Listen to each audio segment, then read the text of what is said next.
bienvenue sur ce format Un jour un exercice. Aujourd'hui, nous allons travailler la flexion de jambes, autrement appelée le squat. Donc, on va le voir sous différentes formes. Comme ça, ce sera moins lassant pour exécuter les exercices. Cet exercice, il va renforcer vos cuisses, l'avant, l'arrière, vos fessiers. Il va travailler aussi sur l'amplitude au niveau mollet là, de votre cheville. Et il va travailler un petit peu sur votre posture. Je vous ai dit qu'on allait le travailler de différentes façons. On va le travailler de 4 façons différentes. On va le travailler en position serrée. On va le travailler en position moyenne, normale en fait. Souvent, c'est l'axe, sur cet angle-là, c'est l'axe normal. On va le travailler sur une position un peu plus écart. Et on va le travailler sur une position avec les mains croisées comme ça. Et le fait de le faire avec les mains croisées, ça permet de vraiment renforcer la posture au niveau du dos. Allez, c'est parti. Alors, il n'est pas nécessaire de faire au préalable des échauffements. Ça ne va pas être des exercices violents. Donc, rassurez-vous, si vous n'avez pas fait d'échauffement avant, ce n'est pas grave. On va essayer par contre de faire 4 fois 20 répétitions. Donc, ça va tirer un petit peu sur les cuisses. Vous êtes prêts? Alors, je vous ai dit, le premier, c'était en position serrée. Donc, position serrée, on n'est pas complètement serré. C'est pas agréable de faire cet exercice. On a les pieds parallèles. Les pieds parallèles, ça veut dire que vos pointes vont vers l'avant. Lorsqu'on va fléchir les jambes, on va aller jusqu'où on peut aller, pas jusqu'où les autres vont. Nous, on est là pour travailler pour nous. Donc, pour que ce soit plus facile, quand on n'a pas de charge des squats, on fait une poussée des mains vers l'avant. Quand je descends, je fléchis mes jambes, pardon, je pousse mes mains en avant, je pousse, et je vais jusqu'où je peux avant que mon dos glisse en haut ou avant que mon bassin, vous voyez, mon bassin ne fasse une rétroversion du bassin. Donc, si aujourd'hui je suis capable de faire que cette partie de mouvement, pour moi c'est parfait. L'essentiel c'est que vous fassiez de l'activité. Donc, ça va être je pousse et je remonte. Encore, je pousse et je remonte. Vous voyez que mon dos n'est pas complètement vertical. Il se penche légèrement en avant. Surtout, ce qu'il faut éviter, c'est de basculer son bassin comme ça, à la fin du mouvement. Ça n'a pas d'efficacité. Si vous voulez assouplir votre bassin, il faut garder cette posture avec le dos bien positionné. Je vous rajoute un petit détail. Quand vous faites le mouvement, creusez un petit peu le dos. Creusez le dos et vous allez jusqu'où vous pouvez. Cet exercice, les pieds parallèles, on ne peut pas aller très très bas. On est limité pour le mouvement. Si vous ne pouvez faire que 4 séries de 10 répétitions, vous faites simplement 4 séries de 10 répétitions. Si vous pouvez en faire que 5, vous n'en faites que 5. Comme je parle, je compte avec mes doigts. C'est la technique. Je vais me remettre face à vous. Là, nous sommes à 15. Poussez bien. Pensez à pousser vers l'avant. Plus vous poussez vers l'avant avec vos bras, plus c'est facile de tenir la posture verticale avec le dos.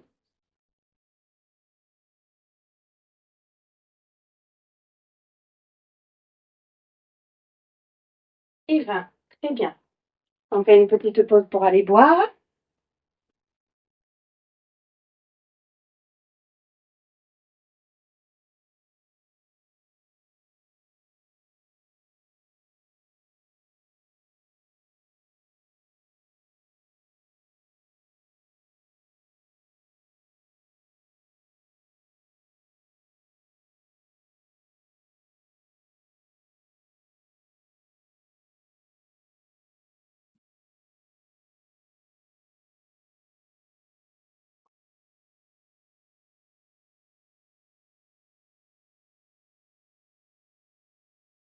Et on va pouvoir, on a vu, on va pouvoir attaquer la deuxième série. Je vous ai dit donc les pieds un peu plus écartés que le bassin.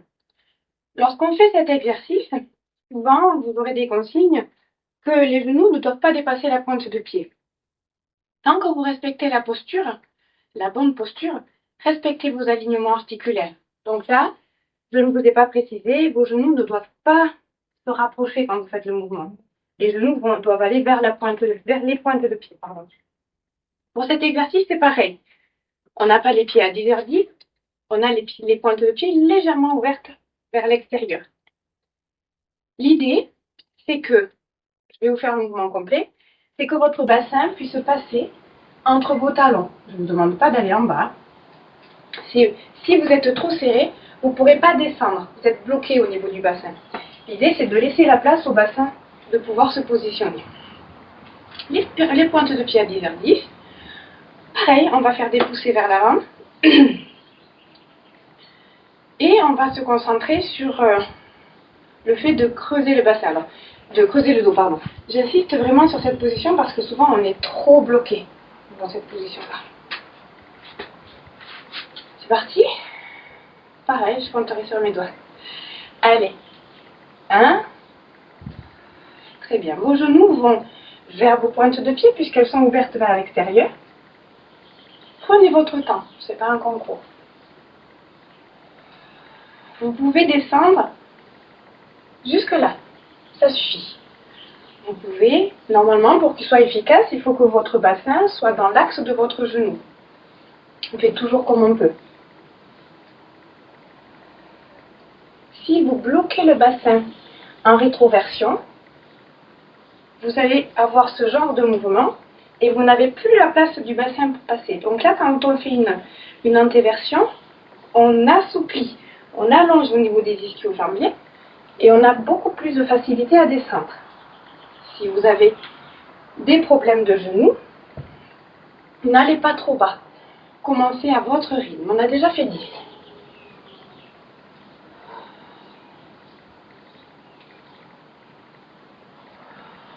On respire. Ça, c'est l'essentiel.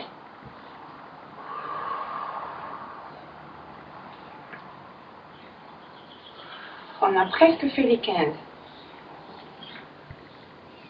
Alors c'est pareil, si vous manquez de souplesse au niveau des chevilles, vous pouvez commencer à travailler en mettant une petite cale sous les talons. De ce genre-là. Elle n'est peut-être pas suffisante. Elle fait déjà son affaire. C'est juste pour vous donner un ordre d'idée. Pareil, on fait l'exercice.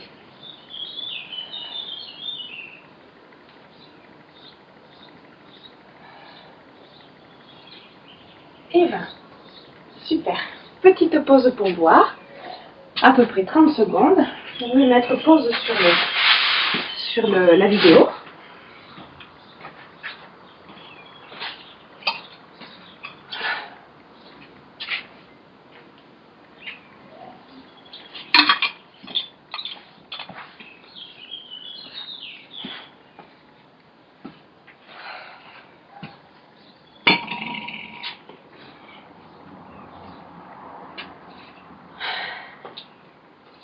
Et on est reparti pour la troisième façon de réaliser les flexions de jambes. Si vous avez une quelconque douleur, choisissez l'option qui vous va le mieux. Moi, j'aime bien faire les différentes. Ça évite d'être moins lassant de vous répéter toujours la même chose. Souvent, on est moins motivé quand on fait la même chose. Mais si vous avez une option que vous préférez, choisissez-la et faites-la bien. C'est tout ce que je vous demande. On appelle cette position un squat sumo. Pareil, sur cet exercice, on va à son rythme, on va à son amplitude à soi. Le bassin, par contre, il ne faut pas l'exagérer vers l'arrière parce que sinon vous avez une flexion dorsale, enfin, flexion au niveau du bassin, et vous n'avez plus de flexion au niveau des jambes. C'est un peu triché, mais on fait comme on peut. Allez, on descend, donc ici, pareil, si vous avez le manque de souplesse au niveau des chevilles, vous pouvez mettre quelque chose sous les talons. Attention, on a tendance à enrouler les épaules. Donc, on garde son amplitude à soi. Si c'est celle-ci qui vous convient, vous gardez celle-ci. Je ne vous ai pas donné de précision. Lorsqu'on remonte, lorsqu'on fait des squats, qu'on pousse bien dans les talons. Et notamment sur cet exercice, parce qu'avec cet exercice-là, on sent beaucoup plus les fessiers travailler. Vous pouvez choisir de mettre les mains ici, si vous le souhaitez.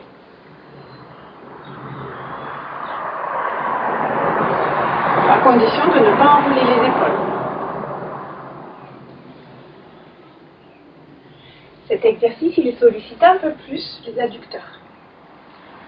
On en a déjà fait 10. C'est bien. 12. 13. Et on peut pousser. 14. Au niveau de la respiration, j'inspire lorsque je descends et j'expire lorsque je monte. J'appuie sur mes talons et je monte un peu les muscles du plancher pelvien.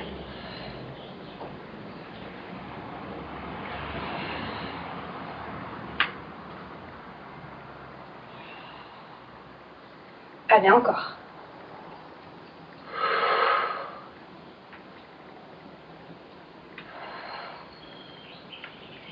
Allez, on peut le faire, on va jusqu'au bout. On en rajoute un ou deux. Oui, c'est ma spécialité. Ah, très bien. Allez, vous marchez un peu. Vous récupérez, vous buvez.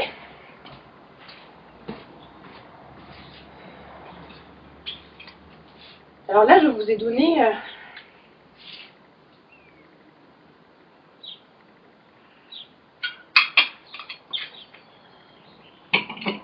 On peut reprendre.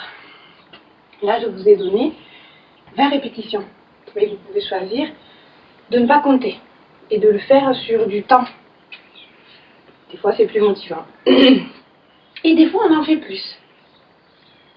Pourquoi éviter de se donner des chiffres? Parce que des fois, le mental, il est pris pour 20. Alors que c'est dommage, des fois, on est capable d'en faire 24, 22.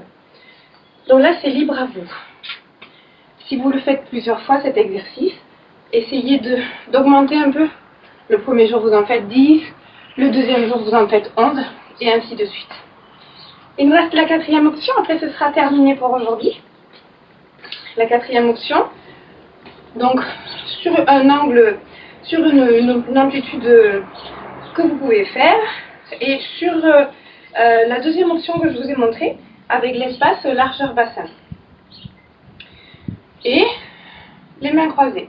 Donc, on va faire 10 avec le croisement, une main, vous voyez, le bras passe par-dessus l'autre, et 10 où on inversera la position.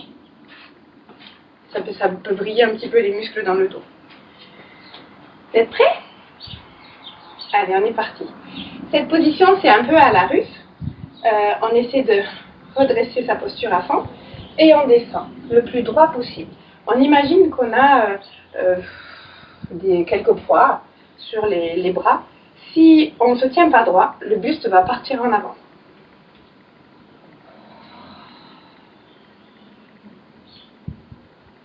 Donc bien sûr, on respecte toutes les consignes de tout à l'heure. Les genoux vers les pointes de pied, les pieds à plat.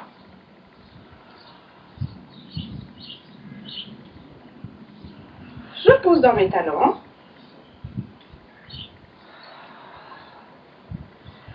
Il y a aussi cette notion de plancher pelvien quand on fait le mouvement.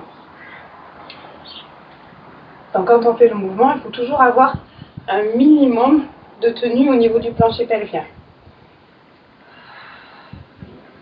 Les muscles périneux. On les monte d'un étage. Ça fait 10. On change le croisement. Peut-être que vous allez vous sentir un petit peu tordu. Justement, c'est le but, le rééquilibrage musculaire. Quand on fait les exercices, c'est important de se sentir pareil d'un côté que de l'autre. Donc si on se sent tordu, c'est qu'on a un petit déséquilibre musculaire. Et donc c'est bien de pratiquer l'activité. Et 3.